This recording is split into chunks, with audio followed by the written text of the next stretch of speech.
Today, we're gonna pull back the curtain on something as old as time itself, but as current as that weird DM sitting in your requests folder. We're talking about manipulation.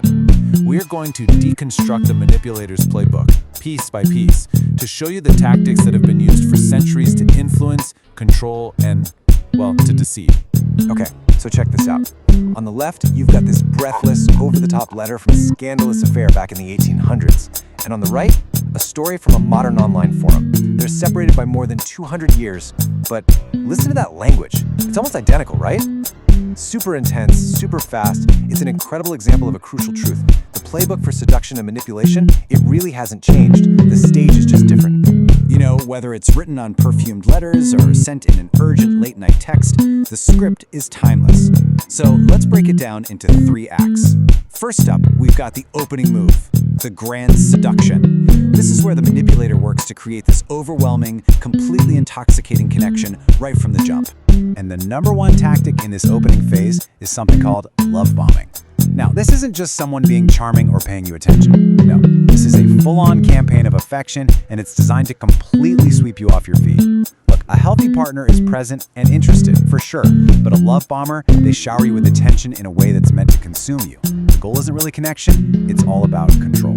And that feeling of being totally consumed, it often comes with this little internal alarm bell, doesn't it? This personal account just hits the nail on the head. On the surface, it feels amazing, like you're living in a romance novel. But deep down, there's that nagging little voice, that feeling that it's all just a bit much. That, my friends, is your intuition trying to cut through all the noise. Now get this number because it reveals a huge disconnect. A recent survey found that a wild 70% of people have had a new partner drop the "I love you" bomb within the very first month. But here's the kicker.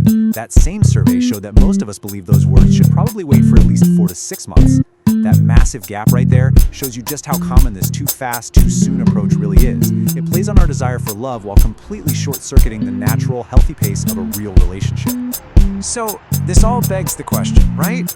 If our intuition is often screaming at us, and the pace feels totally off, why are these tactics so ridiculously effective? Why do we keep falling for them? Well, the answer lies in some pretty fundamental human psychology. Manipulators are experts at exploiting these core principles of persuasion. First, you've got reciprocity. They shower you with affection so you feel like you owe them. Then there's scarcity. They frame the connection as this once-in-a-lifetime thing that you absolutely can't miss out on. And finally, authority. They act like they're an expert on what's best for you, which makes you doubt your own judgment. It's honestly just like a phishing scam that pretends to be your bank to get you to comply. Okay, so once the seduction phase has you hooked, the playbook shifts gears. It moves into its second act. This is the middle game, what we're calling weaving the web. This is where that intense affection starts to morph into a clear strategy of control and isolation. And this is where things get really subtle, because the tactics are often disguised as acts of caring. That helpfulness, you see, it's designed to make you dependent.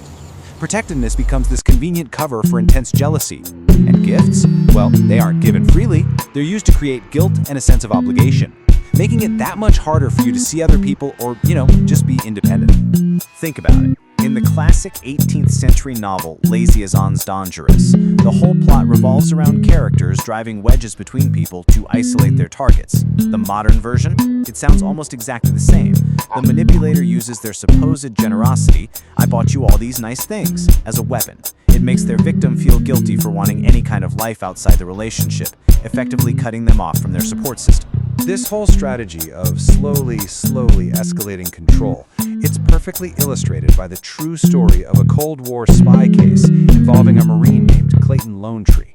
First, a KGB agent established a romantic connection through a woman. Then, they built trust by acting as a friendly go-between. Only then, after all that, did they ask for a small favor, just an old phone book. But once that boundary was crossed, the requests got bigger and bigger until they were suggesting full-on KGB training. See how it works? Each little step makes the next one seem more reasonable, pulling the target deeper and deeper into the web. And that, of course, brings us to the final, chilling act of the playbook. Once that initial seduction has faded and control has been firmly established, the manipulator's true intentions are often revealed. This is the endgame, the inevitable betrayal. This is what's known as the mask-off moment. The person who seemed like they walked straight out of a romance novel suddenly becomes a monster. This account is absolutely chilling, but it shows that shocking transformation. The second the target tries to set a boundary or leave, that carefully built facade just crumbles, and it reveals the cruelty that was hiding underneath all along. And this pattern of betrayal and public ruin, believe me, it has deep historical roots. Just look at the Overberry scandal from the 1600s. A secret affair leads to an objection, which leads to a murder. But the story didn't stop there. News of the betrayal spread like wildfire through these little pamphlets and gossip circles. It became this public spectacle of disinformation that ultimately destroyed the king's reputation when he pardoned the guilty parties. So, here's the crucial point. That 17th century gossip hub, the place where all the news and rumors were traded, it was a real place called Paul's Walk. And it has a modern equivalent. It's your social media feed. It's the digital town square where reputations can be built up and absolutely destroyed with terrifying speed. And today's tools are just way more sophisticated. Manipulators use phishing to steal private info, or circular reporting, where one fake source just quotes another fake source to seem legit.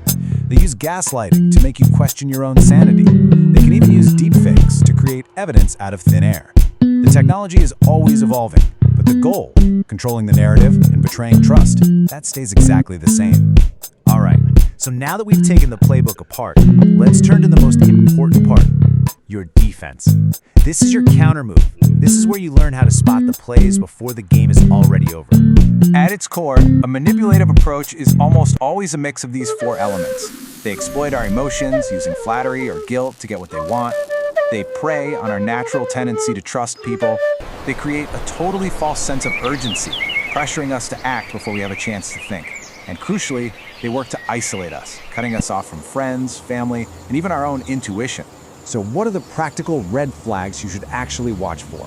First and foremost, trust your gut. That too good to be true feeling, it's usually right. Second, watch the pace. Does it feel like too much, too soon? Be really wary of anyone pressuring you to make big decisions quickly. Pay close attention to any attempts, no matter how subtle, to isolate you from your friends and family. And finally, notice when a gift starts to feel less like a nice gesture and more like a debt that you're expected to repay. Look, just understanding the playbook is the first and most critical step. The tactics might get slicker with new technology, but those underlying principles, exploiting trust, emotion, and urgency, they've been around for centuries.